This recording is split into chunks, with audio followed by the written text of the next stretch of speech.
नमस्कार दोस्तों, मैं सुनील छैला बिहारी आपको प्रणाम करता हूं। और आजकल तो आप सुन ही रहे होंगे, न्यूज में काफ़ी छाया हुआ है कि कोटा में बहुत सारे बच्चे आत्महत्या कर रहे हैं, खुदकुशी कर रहे हैं। ज़्यादातर लोगों को पता है, आप लोगों को, कि कोटा में बच्चे जाते हैं तैयारी करने, मेडिकल की, इंजीनियरिंग की और भी इस तरह की बहुत सारी कंपटीशन की तैयारी करने जाते हैं। और बहुत ज़्यादा पैसा खर्च करके वो कोचिंग इंस्टीट्यूट में एडमिशन लेते हैं। साधारण घर के जो बच्चे होते हैं वो नहीं जा सकते हैं, क्योंकि साधारण गार्जियंस जो होते हैं वो इतना खर्चा अफोर्ड नहीं कर सकते हैं। तो वो बच्चे लगभग अच्छे घर परिवार के होते हैं और उनके माता पिता कई बार कर्जा लेके, जमीन बेच के और कैसे कैसे, क्योंकि लोग बच्चे के जो गार्जियंस होते हैं वो समझते हैं कि एक बार मेरा बेटा डॉक्टर बन गया, इंजीनियर बन गया तो फिर जीवन भर किसी बात की कोई परेशानी नहीं होगी। बचपन से उसको प्रेरित किया जाता है डॉक्टर और इंजीनियर बनने के लिए, और उससे काफ़ी उम्मीदें भी लोग लगा के रखते हैं।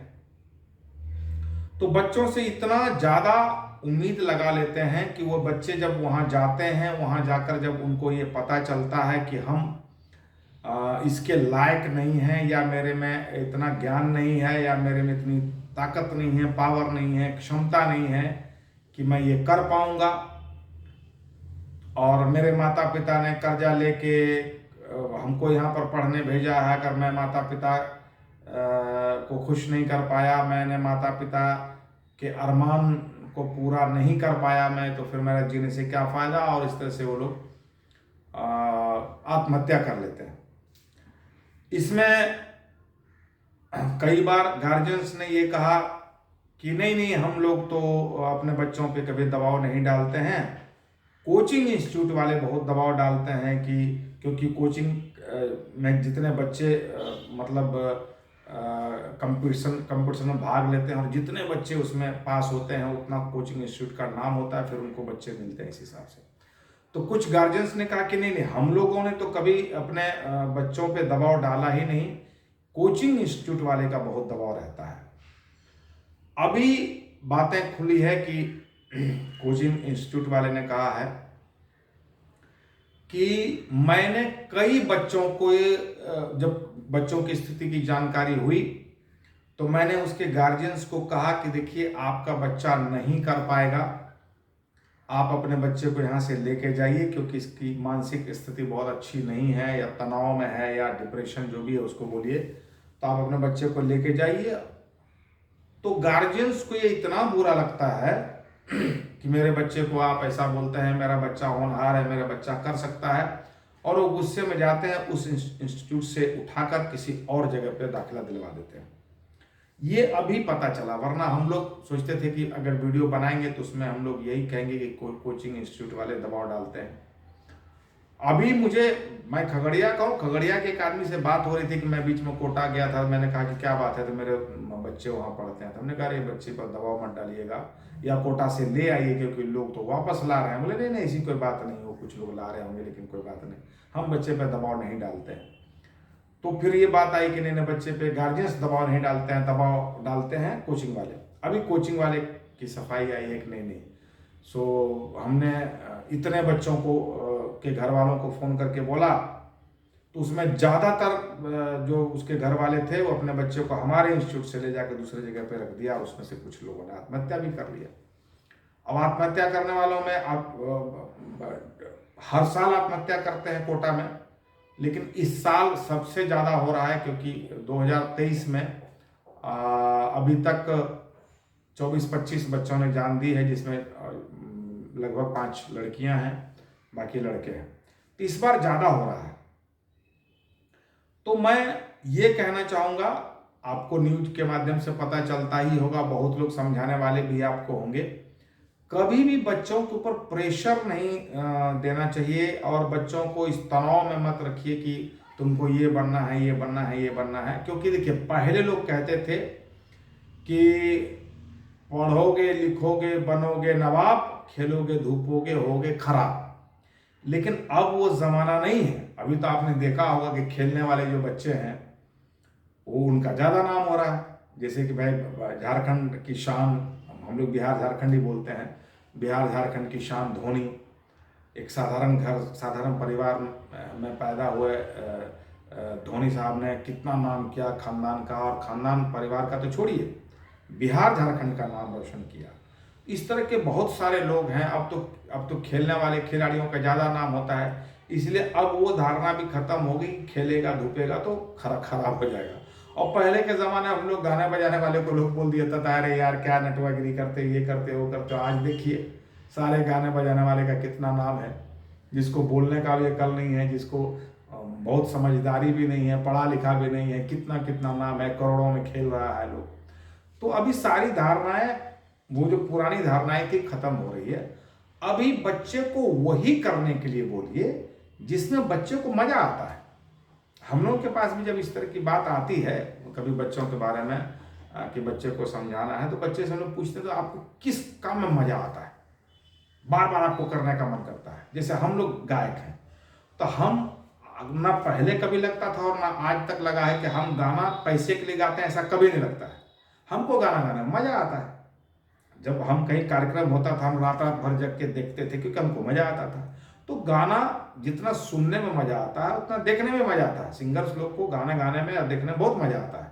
तो हम लोग वो काम कर रहे हैं जिसमें हमको मजा आता है। ऐसे ही अपने बच्चे को बोलिए कि तुम वो काम करो जिसमें तुमको मजा आए।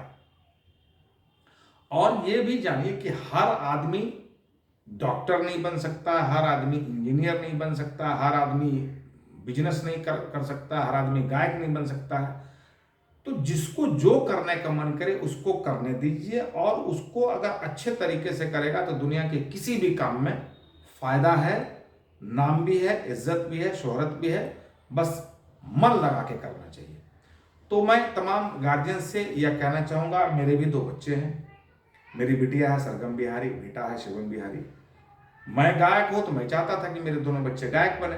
तो शिवम को तो गायकी में बड़ा मजा आता था बचपन से। वो सरगम को, चूंकि गायक की बेटी है तो सरगम को सुर का नॉलेज तो है, आवाज़ भी ठीक ठाक है, तो उन लोग सरगम से उन दोनों से गवाते थे। बाद में देखा कि सरगम की इच्छा गायकी की तरफ बहुत कम थी, शिक्षा की तरफ, पढ़ाई की तरफ उसका ध्यान बहुत ज़्यादा रहता था। तो जब ये बात हुई कि भाई जब उसको गायकी में मन नहीं लगता या गायकी की तरफ वो बहुत कंफर्ट फील नहीं करती, तो हमने भी कहा कि अगर तुमको सिंगर नहीं बनना है तो फिर डॉक्टर बनो। क्योंकि एक तो हिंदुस्तान में डॉक्टर्स का बहुत ज़्यादा अभाव है, और डॉक्टर मतलब को साहब भी बोलते हैं, डॉक्टर को भगवान भी बोलते हैं। और डॉक्टर हिंदुस्तान के किसी कोने में जाके गांव में भी बस जाएगा तो अच्छा कमाएगा, क्योंकि यहाँ डॉक्टर की आवश्यकता बहुत ज़्यादा है। और हम जहाँ से आते हैं गांव के लोग 2 ही चीज़ समझते हैं, डॉक्टर या इंजीनियर। हमने कहा या तो सिंगर बनो, और अगर सिंगिंग की इच्छा नहीं हो तो डॉक्टर बनो चाहे इंजीनियर बनो। हम लोग की इच्छा थी कि डॉक्टर बने। मेरी बिटिया ने इंटर में मतलब नहीं, मैट्रिक से पहले उसने बायोलॉजी लिया भी, और उसकी भी इच्छा थी। लेकिन बाद में मैंने देखा कि वो अचानक उसने, नहीं मुझे डॉक्टर नहीं बनना है। मैंने तो सारी तैयारी कर ली थी, जहाँ जहाँ हमारे मित्र लोगों का जो कॉलेज है, मेडिकल कॉलेज, मैंने उन जगहों पे संपर्क किया। सब मुझे बहुत सुविधा दे रहे थे कि छैला बिहारी की बेटी अगर हमारे कॉलेज में रहेगी तो बहुत अच्छा होगा, हमारे कॉलेज का भी नाम होगा। लोग इस तरह से हमको वैल्यू देते थे। तो हमने सारी तैयारी भी कर ली थी, पैसे वैसे का भी जुगाड़ कर लिया था। लेकिन अचानक मैंने देखा कि मेरी बिटिया का इंटरेस्ट मेडिकल की तरफ से हट गया।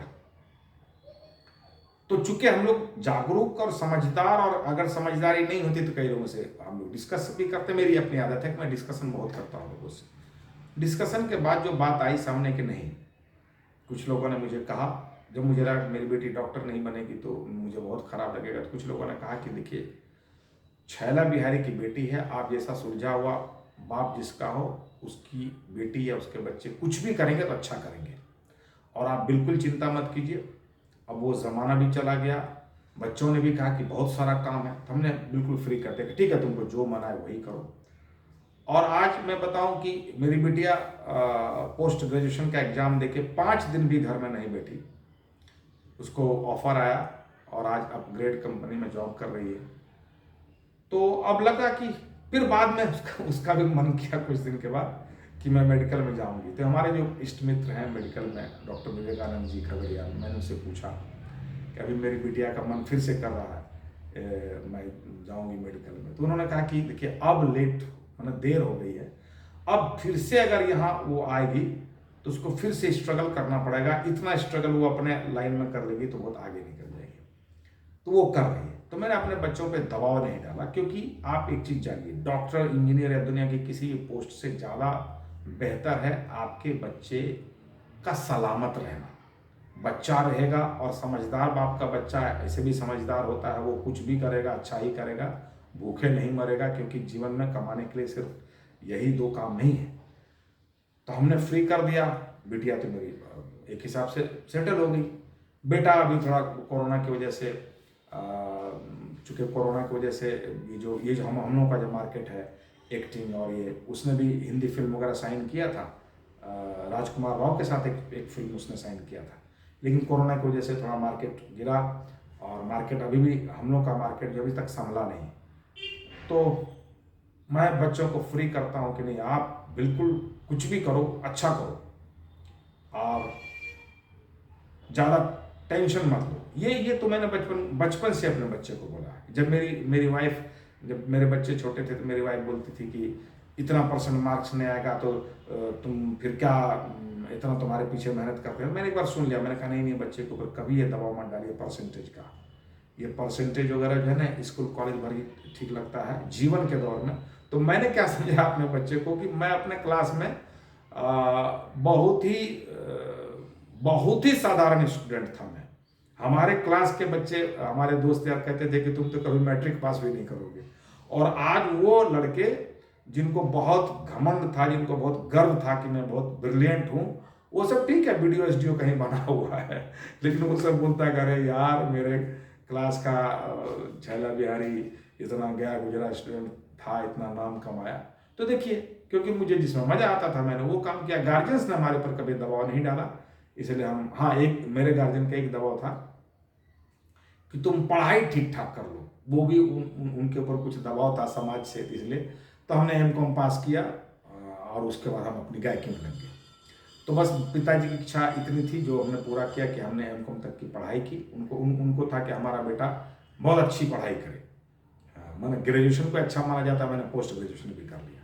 तो माता पिता की इच्छा का भी पालन किया और अपना भी कर रहा हूँ, और बच्चों पे कभी नहीं दबाव डाला। तो मैं तमाम लोगों से कहना चाहता हूँ कि बच्चे पे दबाव मत डालिए, उसको खेलते कूदते अपना काम करने दीजिए और आपका बच्चा सही सलामत रहे। ये सबसे ज़्यादा महत्वपूर्ण है किसी भी कंपटीशन में जाने से, और आईएएस वगैरह से भी ऊपर का चीज़ ये है कि आपका बच्चा सलामत रहे, क्योंकि हर आदमी के बुढ़ापे की लाठी बच्चा होता है। बच्चा का सलामत रहना बहुत जरूरी है। चलिए, बहुत बहुत धन्यवाद। वीडियो लंबा हो रहा है तो इसको यहाँ पे ख़त्म करते हैं। और अगर अभी तक हमने हमारे चैनल को आपने सब्सक्राइब नहीं किया है तो सब्सक्राइब ज़रूर कीजिएगा और बेल आइकन भी दबाइएगा ताकि मैं कुछ भी डालूँ तो आपके पास पहुँचे। और अगर आपने सब्सक्राइब कर दिया तो आपको बहुत बहुत धन्यवाद। आपने किया होगा तभी मेरा इतना सब्सक्राइबर पहुँचा है। और अगर फेसबुक पर देख रहे हैं तो इस हमारे फेसबुक पेज को फॉलो कीजिए, लाइक कीजिए और इस वीडियो को शेयर ज़रूर कीजिए, कमेंट ज़रूर कीजिएगा। शेयर इसलिए कि लोगों तक पहुँचे। अभी भी लोगों के बच्चे कोटा में पढ़ रहे हैं और अभी भी कई लोग इस तरह का दबाव डालते होंगे, लेकिन क्योंकि कई लोग न्यूज़ वगैरह देखते नहीं हैं, तो ये शेयर कीजिए और लोगों तक ये बात पहुँचे। खास करके मैं एक कलाकार हूँ, तो एक कलाकार ने कहा है कि बच्चे को जो मन आए वो करने दीजिए, बिल्कुल दबाव मत डालिए। बहुत बहुत धन्यवाद। कुछ गलती हुई होगी हमसे कहने में तो क्षमा कीजिएगा। फिर मिलेंगे अगली वीडियो में। बहुत बहुत धन्यवाद। अपना ख्याल रखिएगा, बहुत ज़्यादा ख्याल रखिएगा।